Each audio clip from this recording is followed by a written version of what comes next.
Buenas noches, amigos televidentes. Bienvenidos a la emisión estelar del Comercio TV. Aquí, lo más destacado del día.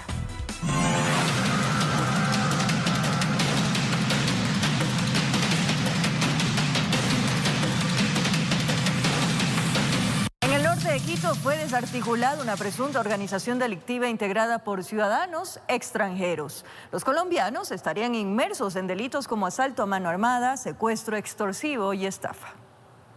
Mientras los capitalinos se alistaban para acudir a las urnas, agentes de la Brigada Anticriminal iban tras los integrantes de una supuesta organización delictiva integrada por 8 colombianos. En un allanamiento realizado en el sector de la mitad del mundo, evitaron que 2 personas caigan en manos de los supuestos delincuentes. Se logra determinar que estos antisociales estarían ya por generar un secuestro. Ofertaban préstamos de hasta $500,000 cuando el interesado llegaba al punto acordado. Era secuestrado. Para su liberación pedían montos que iban de los $30,000 para arriba. Eran tapadas sus cabezas con pasamontañas para posterior trasladarlos hasta un lugar donde estos antisociales se sentían seguros. En el allanamiento a la casa ubicada en un sector exclusivo de San Antonio de Pichincha, encontraron $6,000 falsos, 2 armas de fuego, municiones, una caja fuerte y prendas militares. Los sospechosos, para generar miedo y temor entre los familiares de las víctimas, se hacían pasar como integrantes de grupos insurgentes colombianos, de acuerdo al informe policial, creando un impacto psicológico ante las víctimas y sus familias, para de esta manera seguir extorsionándoles. El Centro de Planificación, el Distrito Metropolitano de Quito, los afectados serían de varias provincias como Manabí, Tungurahua, Cotopaxi, Chimborazo e Imbabura. A los 8 extranjeros, el juez penal les dictó prisión preventiva por el presunto delito de secuestro. Además, la policía indicó que habrían ingresado por algún paso clandestino trocha. No tienen registro migratorio. Eso a nosotros nos dificulta muchas veces porque vienen, ejecutan delitos 1, 2, 3 veces y se nos fueron del país y no dejan ningún rastro. Así del anonimato pasaron directo al Paseo de la Fama. En Quito informó Iván Casamen. En el cantón Rumiñahui, los índices de inseguridad van en aumento, según sus habitantes. Robos a viviendas, asaltos a transeúntes son cada vez más frecuentes. Piden a la Policía Nacional más control y patrullajes.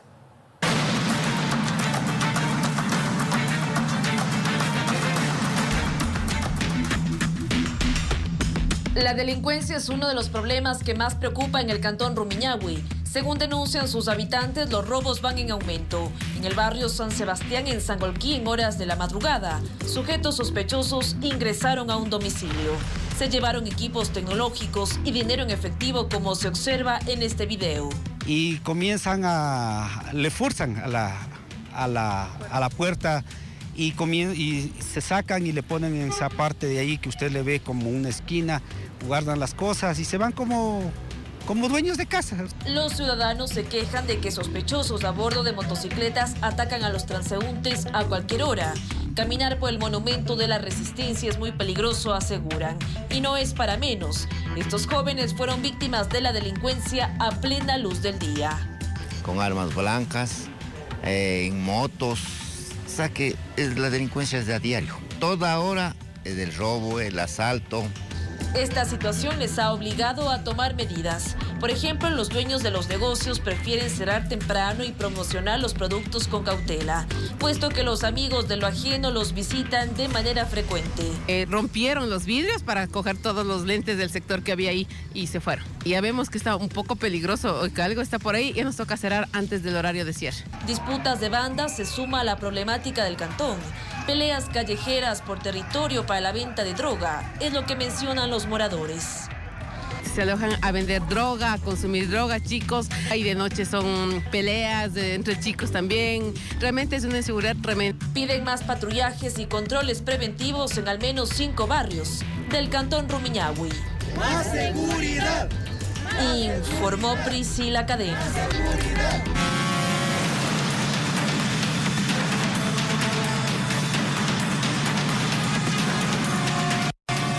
En el sector de San Roque, violencia interpersonal dejó una persona fallecida. El occiso, un hombre que días antes fue detenido por la policía por intento de robo.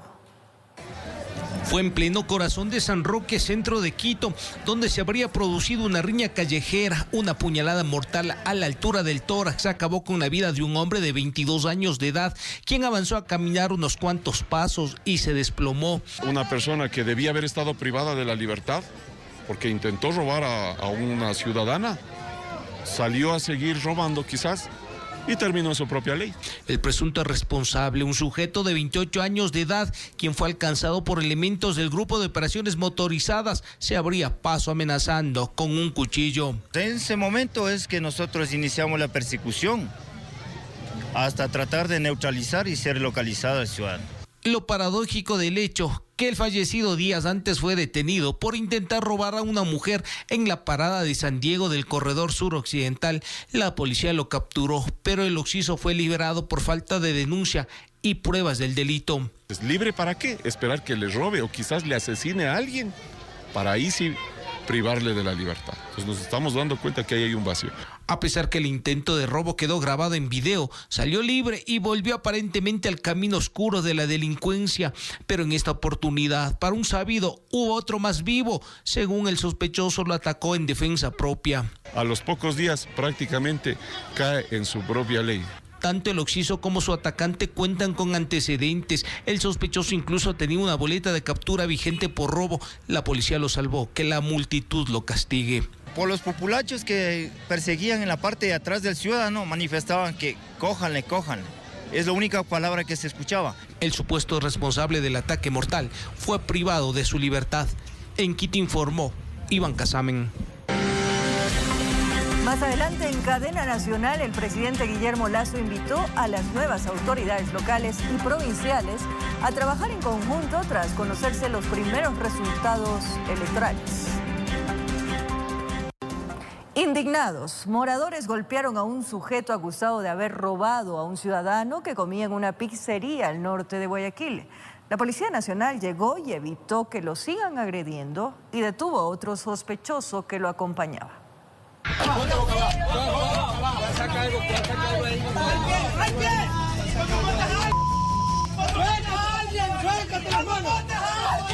Este sujeto no pudo escapar de la ira popular y fue atacado por los moradores del sector Álamos Norte, quienes, indignados, quisieron hacer justicia por mano propia tras enterarse de que había cometido un robo. 5 chicos, 2 venían en un automóvil, otros 2 o 3 venían a pie. Se robaron una pizzería que está acá, un joven que estaba con su teléfono ahí en la mesa. Solo consiguieron darse la fuga a los que iban en el automóvil. Agarraron primero a uno, luego agarraron un segundo y un tercero que volvió a caer en el mismo sitio, y entre los vecinos lo hicieron como justicia, pues, justicia a mano propia. Habían robado por ahí atrás y vinieron corriendo y unas personas los alcanzaron y le dieron una paliza ahí abajo. Otros de sus compinches también fueron alcanzados.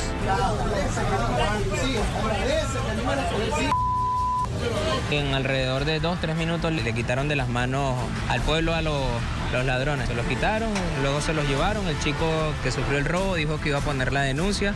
¿Pero recuperó el celular? Sí, recuperó el celular. Minutos después llegó la policía, que evitó que lo sigan golpeando. Aprende a trabajar, tienes patas, tienes manos, ponte a trabajar.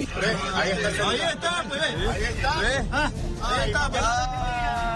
No que no lo tenía, no que no lo tenía. Métele.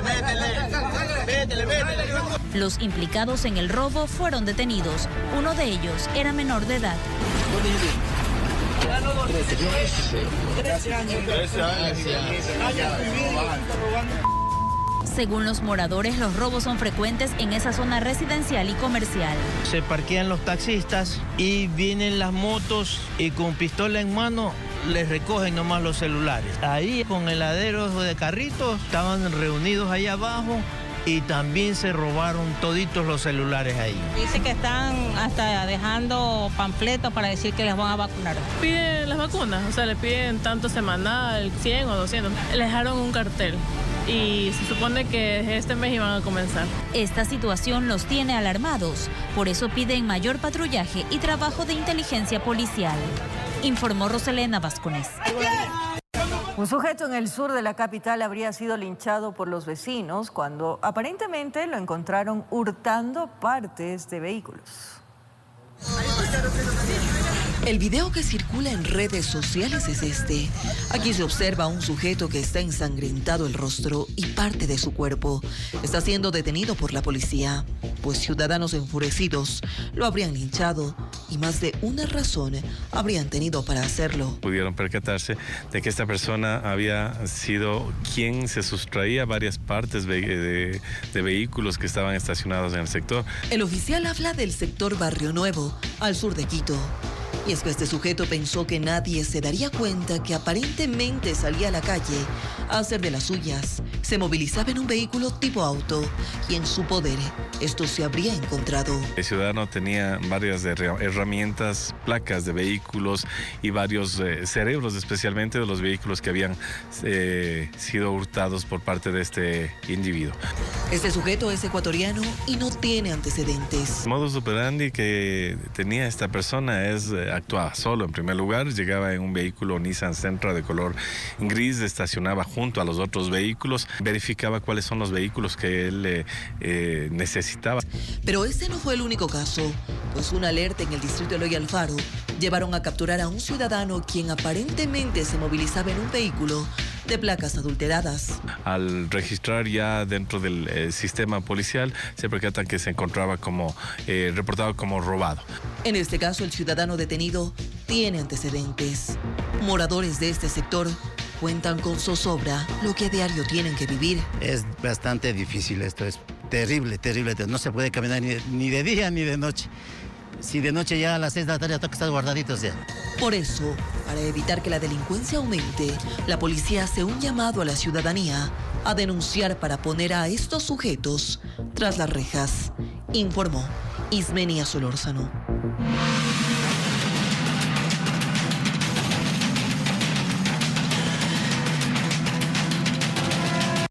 Un hombre de 29 años de edad fue acribillado por sicarios en Manta, provincia de Manabí. La víctima estaba junto a su novia cuando le descargaron al menos 15 disparos. Un nuevo ataque al estilo sicariato dejó una persona fallecida en Manta, provincia de Manabí. La víctima fue acribillada frente a su novia. Solamente escuchamos la ráfaga de como unos 10 o tiros, pero no lo conocemos. Sí, solamente sé que es el novio de una chica de ahí, pero no sé cómo se llama él. Estaban afuera en la vereda conversando. Y de hecho estaban hasta unos niños menores de edad ahí, imagínense. El hecho ocurrió en la calle P6 del barrio El Pacífico.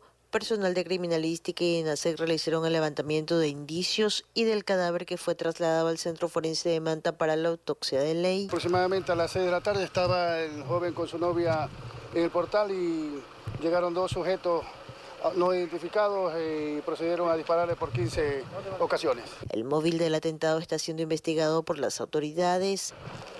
Eso está investigando la Policía Judicial. ¿Cómo se llama el señor? ¿Cómo se llama el señor? Basurto Mejía Jorge Enrique, 29 años de edad. Con cámaras de Eduardo García desde la provincia de Manabí, informó Wendy Delgado.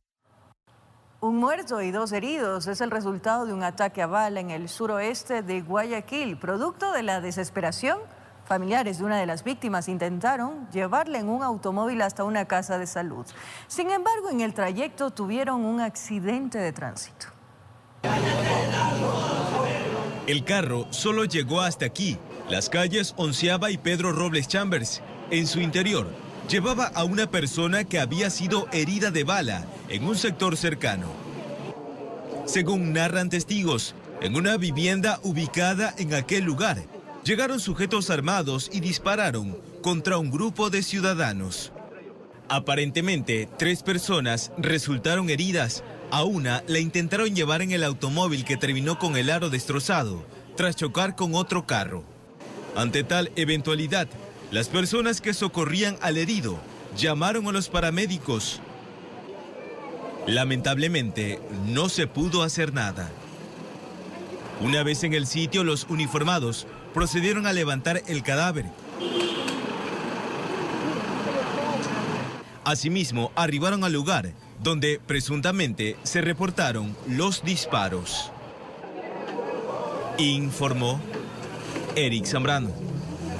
El cuerpo sin vida de un ciudadano fue hallado en un canal. Una muerte violenta al estilo sicariato y sujetos disparando a militares fuera de la cárcel de Machala.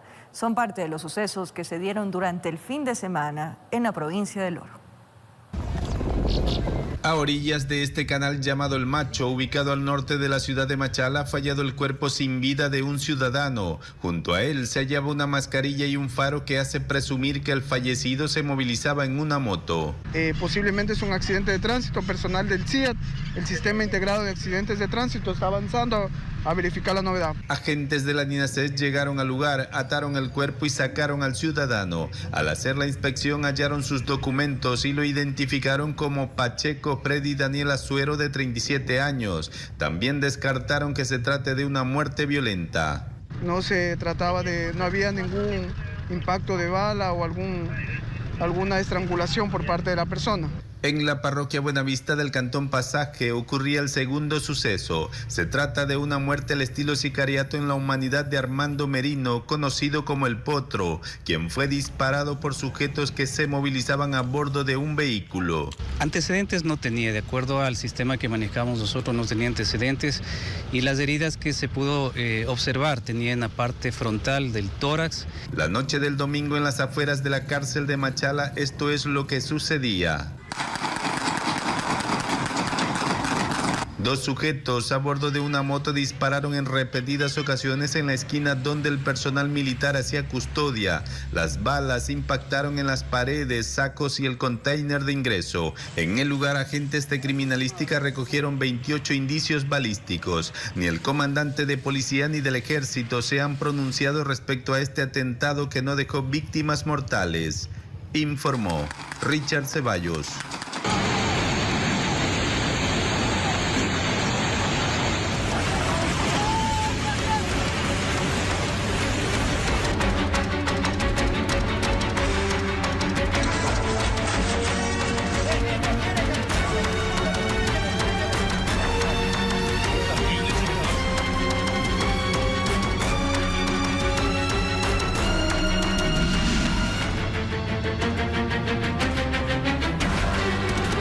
Ahora vamos con un tema que ha estremecido al mundo entero. Un aterrador panorama se vive en Turquía tras el terremoto de magnitud 7.8 que azotó ese país. Además de una completa destrucción, el poderoso movimiento deja más de 3.000 fallecidos y miles de heridos. Las imágenes son impactantes.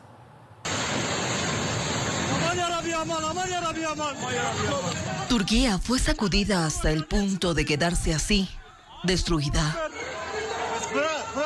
Y es que fue un potente terremoto de magnitud 7.8 grados que devastó miles de casas, edificios, autos, calles y avenidas de esta manera. Ponga atención a estos videos que fueron registrados por los propios residentes. Aquí, por ejemplo, se observa cómo en cuestión de segundos este edificio de 7 pisos se destruye completamente. Destrucción que ocurre ante la mirada atónita de decenas de ciudadanos. Pero este no es el único impactante video. Mire aquí, este otro edificio de entre 10 y 12 plantas que acaba así. Y al frente, otro de gran magnitud. Los escombros caen encima de los autos que allí se encuentran y también los destruyen. Los videos son infinitos, pues miles de edificaciones colapsaron al punto de quedarse convertidos en nada. Aquí otra gran edificación de la cual se desprende la parte exterior, cayendo los restos de encima de víctimas que por ahí transcurrían. Acá ya las imágenes de una ciudad desolada, devastada, colapsada. Pero esta catástrofe no solo se apoderó de Turquía, sino también del noroeste de Siria. Entre ambos países el saldo trágico supera las 3.600 víctimas mortales. Una cifra que se espera que crezca con el pasar de las horas, pues habrían miles de víctimas enterradas bajo los escombros y se habla de alrededor de 15.000 heridos, muchos de ellos en estado de gravedad. Expertos consideran a este terremoto como el peor que ha padecido Turquía en este siglo, pues fue de tal potencia que hasta se sintió en países como Chipre, Israel, Egipto y Líbano. Ahora empieza lo peor. Miles de bomberos, residentes y demás autoridades están en labores de rescate para encontrar a sobrevivientes de esta fatal tragedia. Informó Ismenia Solórzano.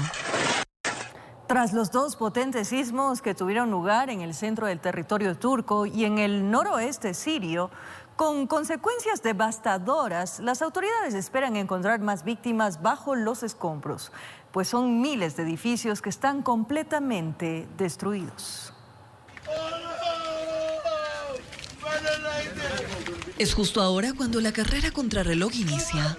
Equipos de rescate buscan con desesperación sobrevivientes de esta mortal tragedia. Aquí un menor atrapado entre los escombros. Decenas de rescatistas intentan sacarlo, pero parece ser imposible. El menor incluso pierde fuerzas y creen que morirá, pero instantes después, un milagro parece ocurrir. El niño fue rescatado con vida. A ellos se suman escenas como estas. Aquí se puede ver a un reportero que está transmitiendo en vivo desde el lugar del colapso y donde decenas de rescatistas intentan salvar víctimas. Es justo aquí cuando el segundo movimiento telúrico ocurre. Turquía vuelve a sacudirse. Y con ello, la zozobra de los habitantes, pues nuevamente, edificaciones se destruyen. Aquí más rescates. A ellos se suman el video de esta menor que está atrapada y dice que su hermano también. De fondo se escuchan los gritos de desesperación de más víctimas que solo quieren que los rescaten. Estoy buscando a la esposa de mi hermano. 2 de mis sobrinos están ahí debajo. La mujer de mi hermano llegó aquí anoche de visita. En medio de esta tragedia, una esperanza de vida. Este bebé que nació en medio de un terremoto que acabó con gran parte de Turquía y Siria. Y otras imágenes que destrozan el alma. Esta mascota que finalmente encontró a sus dueños enterrados entre los escombros. Ante este sismo de gran magnitud que ha terminado con la vida de cerca de 4.000 personas, los países de la Unión Europea han puesto ya en marcha operaciones de ayuda. Desde España también se anunció el envío de 2 aviones con más de 90 efectivos para colaborar con las tareas de búsqueda y rescate. Eso además que autoridades han pedido precaución a los habitantes, pues durante las últimas horas se han mantenido réplicas de los temblores en varias regiones afectadas. Informó Ismenia Solórzano.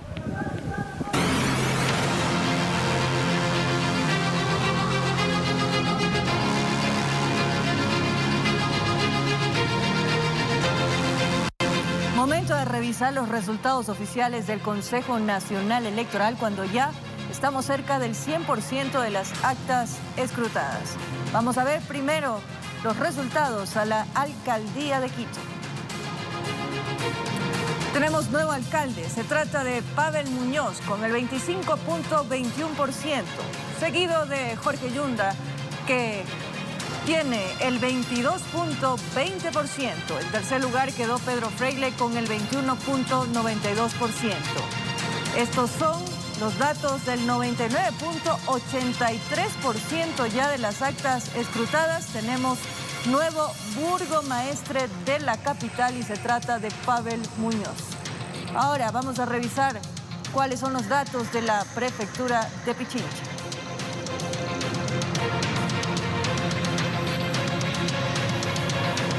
Datos actualizados en vivo.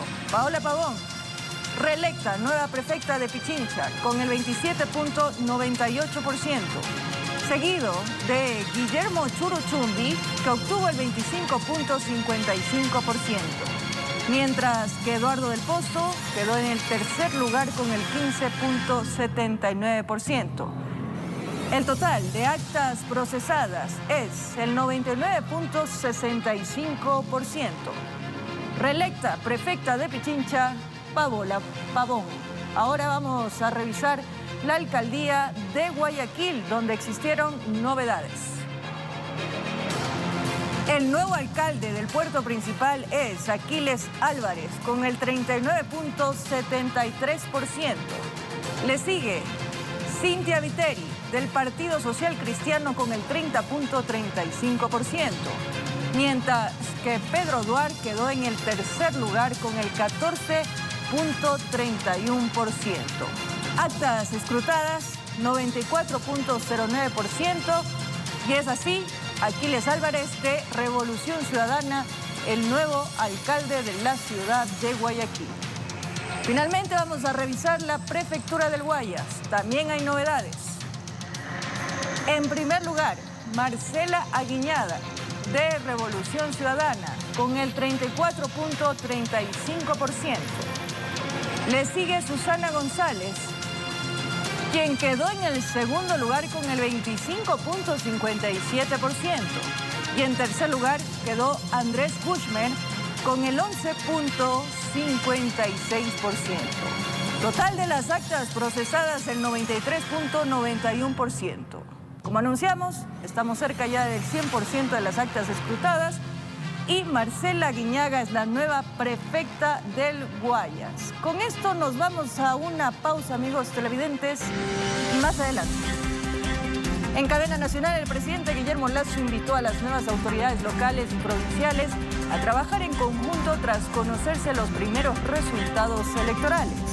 Además, el uso de asistentes virtuales sin supervisión de un adulto podría tener impactos negativos en el desarrollo integral de los menores de edad.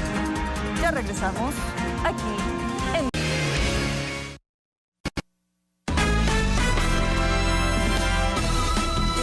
Gracias por seguir en sintonía de la emisión estelar del Comercio TV. El uso de asistentes virtuales sin supervisión de un adulto podría tener impactos negativos en el desarrollo integral de los menores de edad. Una especialista en infantes nos brinda algunas recomendaciones. Preste atención.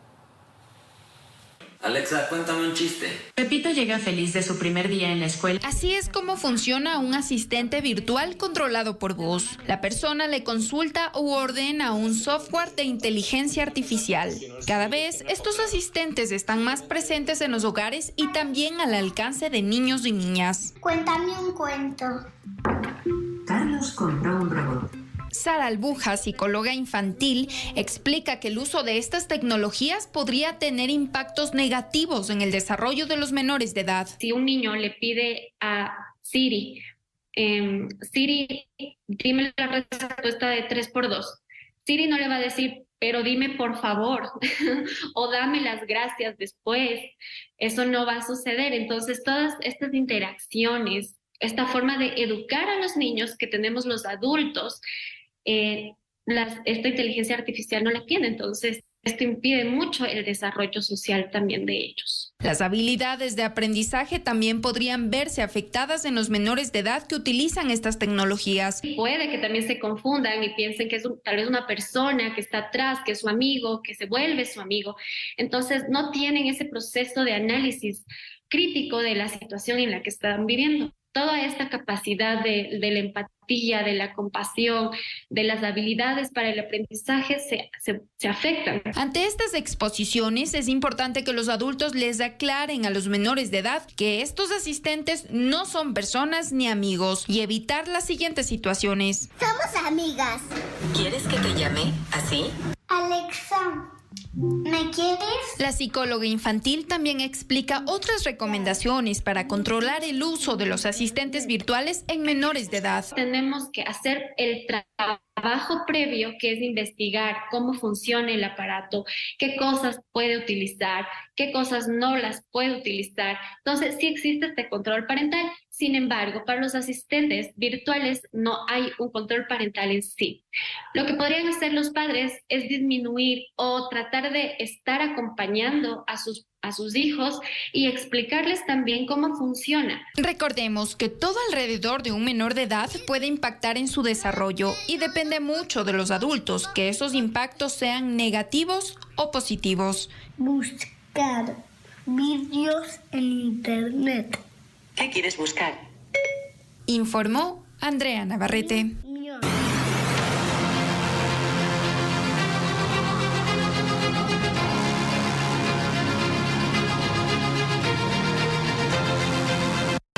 Cuando son las 22:40, es momento de revisar los datos actualizados en tiempo real del Consejo Nacional Electoral referente a la consulta popular, cuando ya está casi cerca del 100% de actas escrutadas en la mayoría de preguntas, que van del 90 hasta el 70% de actas escrutadas. Veamos los resultados del referéndum 2023.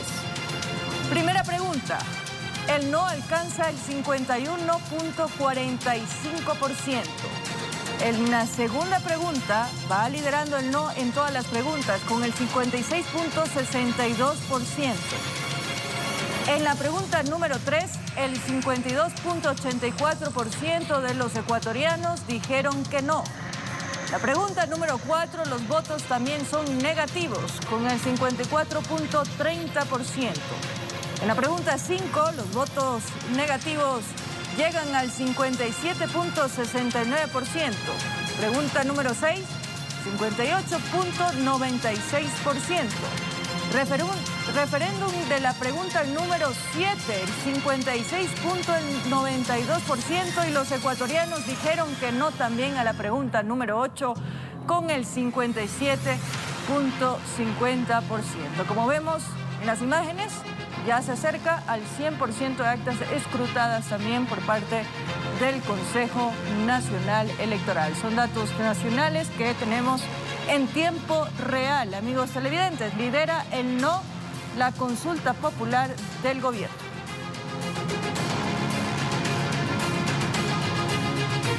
Y precisamente el primer mandatario Guillermo Lasso se pronunció en cadena nacional sobre estos resultados de las elecciones y sobre el voto negativo que recibió la consulta popular. El jefe de Estado invitó a toda la dirigencia política nacional a construir un gran acuerdo para sacar al Ecuador adelante. El primer mandatario en su intervención no habló de una pérdida o ganancia del gobierno ante el voto negativo en todas las preguntas de la consulta popular.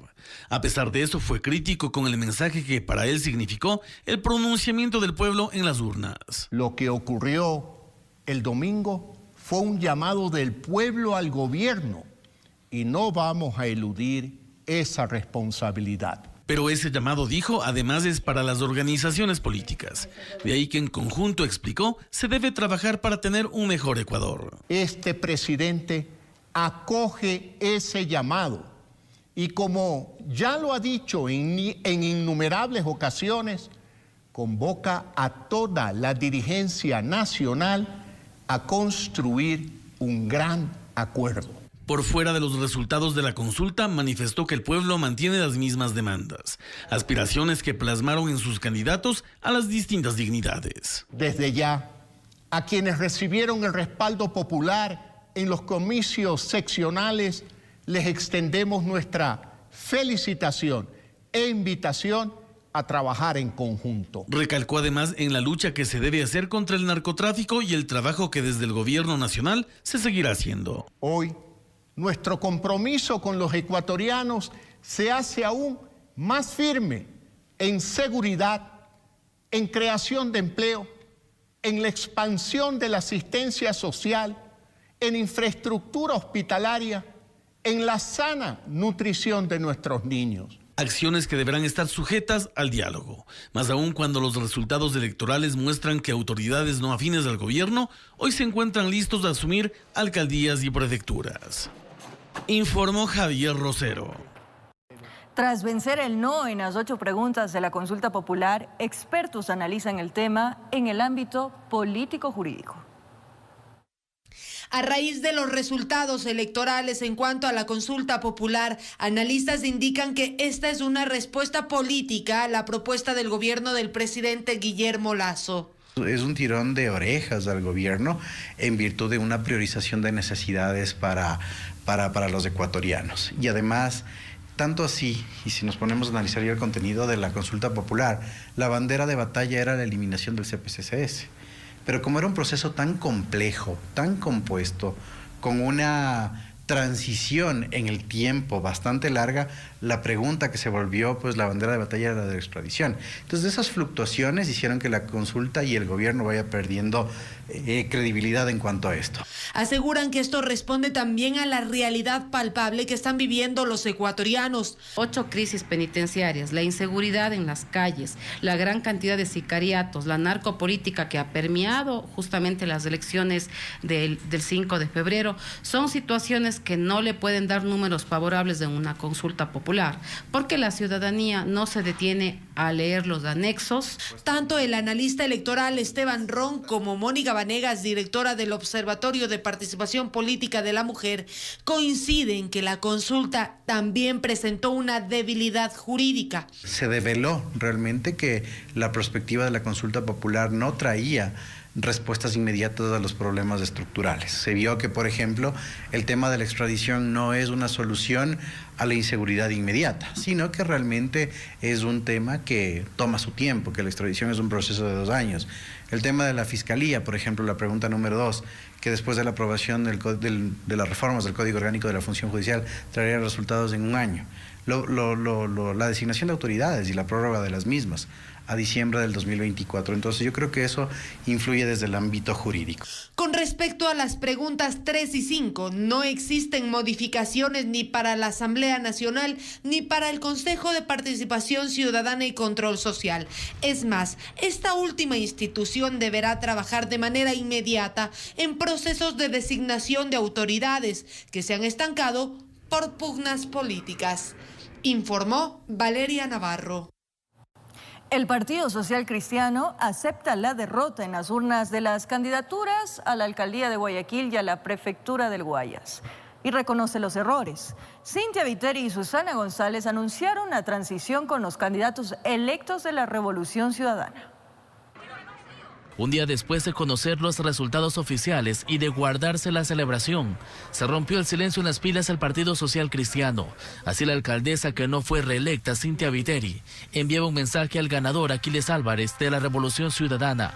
Quiero también felicitar al señor Aquiles Álvarez, es el nuevo alcalde de la ciudad de Guayaquil, ganó las elecciones y le deseo todo el bien del mundo. Solo me resta desearle los mejores 4 años que pueda tener Guayaquil desde su alcaldía.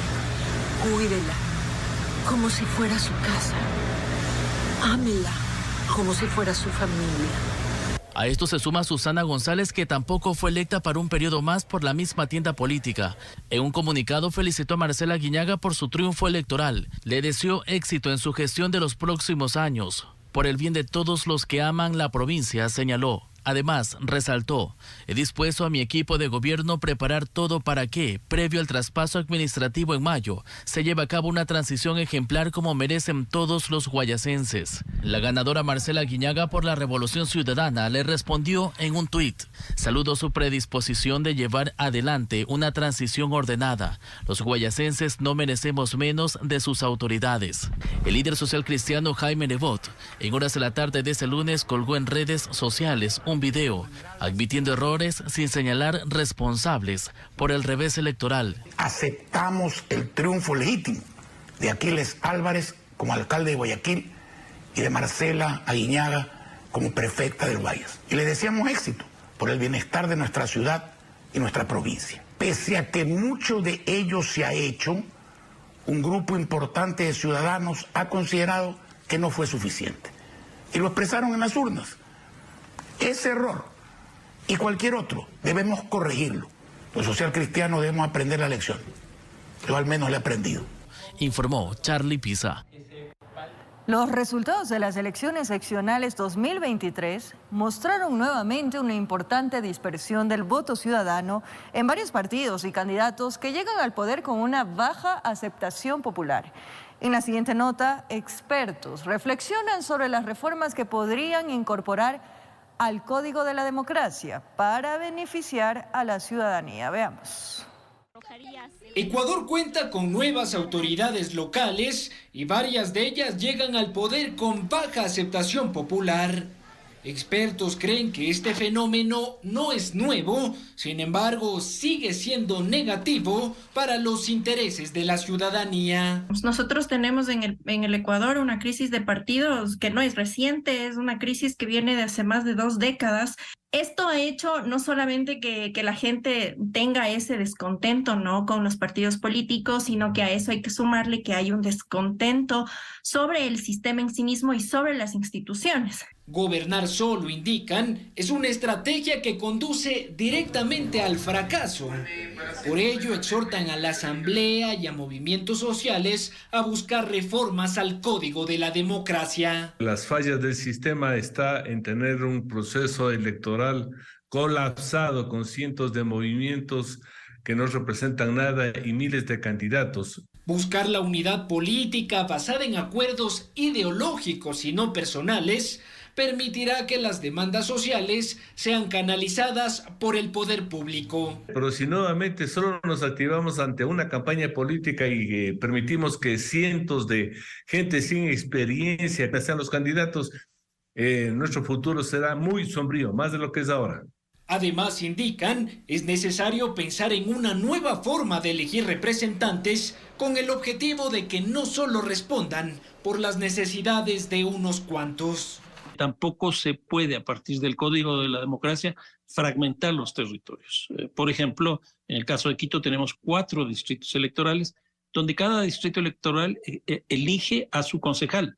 Yo creo que eso tiene que ser revisado. No puede ser que sigamos fragmentando no solo la política, sino la representación territorial. Informó Álvaro Terán. Más adelante, la posible erupción del volcán Cotopaxi, además de ser un fenómeno natural, tendrá un impacto social. Ante lo que pueda suceder, ¿sabe la ciudadanía cómo actuar y qué hacer? Les contamos en breve, amigos.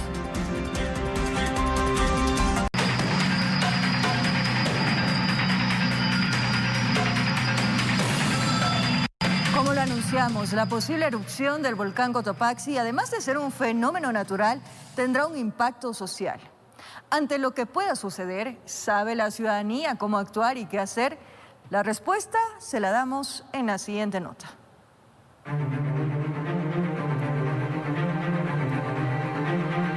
La constante emanación de gas y ceniza que sale desde el cráter del Cotopaxi ya no está latente. Así como hoy, desde octubre pasado, se deja ver por los aires. Sobre aquello, la gente solo siente temor, especula y cree saber qué es lo que se debe hacer. ¿Qué pasa si se erupciona ahorita el volcán Cotopaxi? ¿Qué hay que hacer? Evacuar lo más inmediatamente posible, supongo. ¿Qué les han dicho? ¿Cuánto tiempo tienen para salir de aquí? No sé, o no hay información si hay. Sinceramente, al menos en lo personal, no tengo ni idea de qué hay que hacer. Al igual que Iván, quien vive en Selva Alegre, uno de los sectores del cantón Rumiñahui que se asegura serían de los más afectados, existen sin número de personas que se encuentran en el desconocimiento total. Francamente hay poca información y realmente la ciudadanía está tomando tan ligeramente esto y es grave. Es grave porque puede haber una erupción en la cual nadie sabe cómo hacer ni a dónde correr. O sea, nos coge ahora y vea dónde está señal, dónde hay alguna señal en la que le digan qué es lo que tiene que hacer. Es una desinformación total. Ricardo se encontraba en esos momentos en San Rafael, otro de los sectores del Valle de los Chillos que podría verse afectado. Ahora, si bien fueron varias las personas que dijeron desconocer lo que se debe realizar en caso de una erupción del Cotopaxi, también hubo las que sabían cómo se debe reaccionar. Hacer lo que tenemos en un mapa. A mí me entregó una amiga. Entonces ahí están las guías donde tenemos nosotros que refugiarnos, ¿no? En ese momento. Así vamos. Del desconocimiento a la información que llega no se sabe cómo, de mano en mano. Y sobre aquellos incluyen dudas de una catástrofe con nubes incandescentes y lahares que arrasan lo que encuentra a su paso. Todos esos detalles serán ampliados por la autoridad cantonal en la siguiente entrega.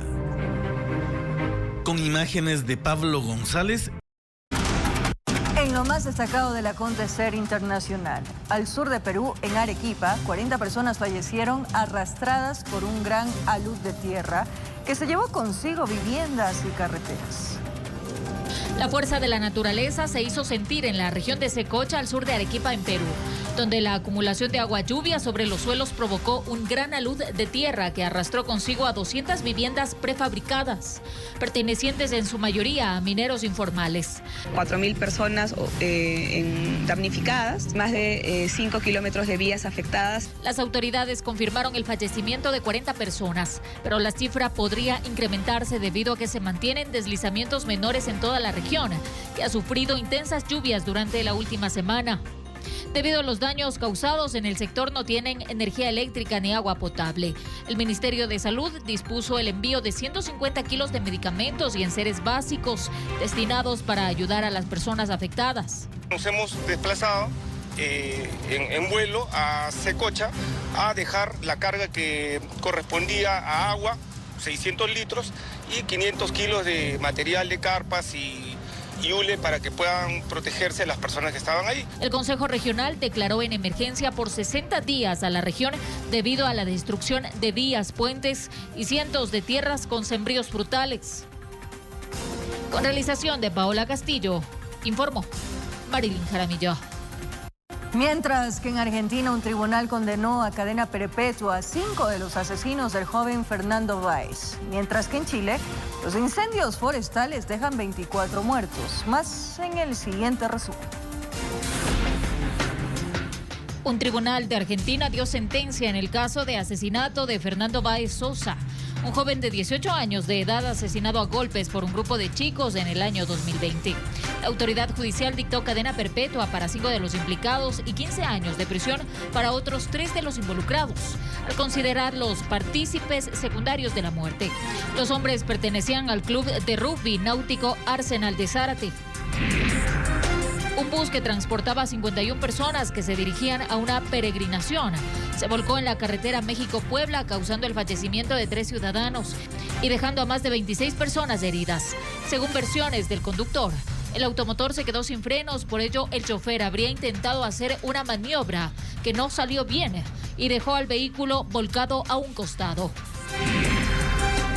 Los incendios forestales, con al menos 261 focos activos en el centro y sur de Chile, dejan 24 muertos. Bomberos de países como España y México se han sumado al combate del fuego con brigadas especializadas. El fuego ha consumido cerca de 800 viviendas, dejando a cientos de pobladores damnificados. Con realización de Paola Castillo, informó Marilyn.